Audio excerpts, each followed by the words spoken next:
Welcome back to Autism Live. We have joining us on the phone right now, Crystal Fontaine.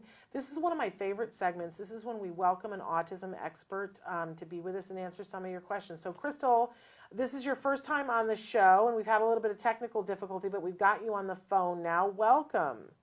Hi, good morning. We're thrilled to have you here. Please tell our audience what your role is at CARD and what you do. Thank you. I'm very pleased and happy to be here. I am a regional manager for the whole state of Washington. So I currently oversee about 6 centers and a few expansion sites out here. And you do a wonderful job, and I know your families up there just so appreciate you, as do I. Thank you so much for all the great work that you do. So I'm going to launch right in here to some questions. My daughter, 7, with ASD, has recently started repeating her responses by whispering them under her breath. So if I ask her, what do you want, juice or milk, she will respond, I want juice, but then she will whisper, want juice.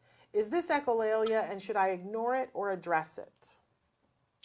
Okay, so based off of what you're describing, it does sound like it is echolalia. And while it's always best to address some of these extraneous behaviors, it's something that I think that can be easily shaped. And you can do this by having her describe how she feels about getting the juice, or even by describing what the juice tastes like. So my thoughts are, for example, when she responds with, I want juice, and then while you're pouring it, to break up that pattern in that language, you can say something like, I love juice, or I'm so thirsty. Or you can even say something like, my favorite juice is apple juice. And that'll break up that echolalia that you're describing. Wonderful. And this will help with more, this will help model more functional language and communication.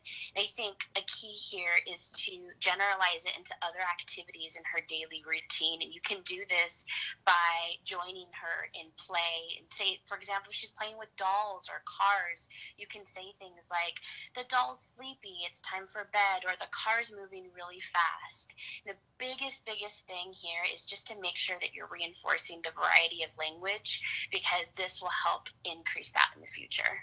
Okay, so we're trying to get in between, because she says, I want juice, and then she repeats the want juice. We're trying to just sort of interrupt that there by feeding words from ourselves, saying, I love juice, or my favorite juice is apple juice, what is yours? So we're just trying to interrupt that pattern?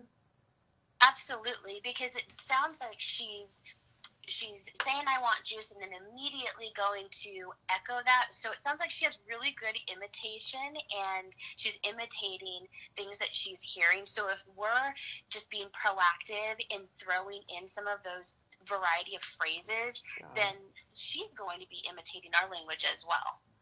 Love it. Absolutely love it. I'm going to move on to the next question.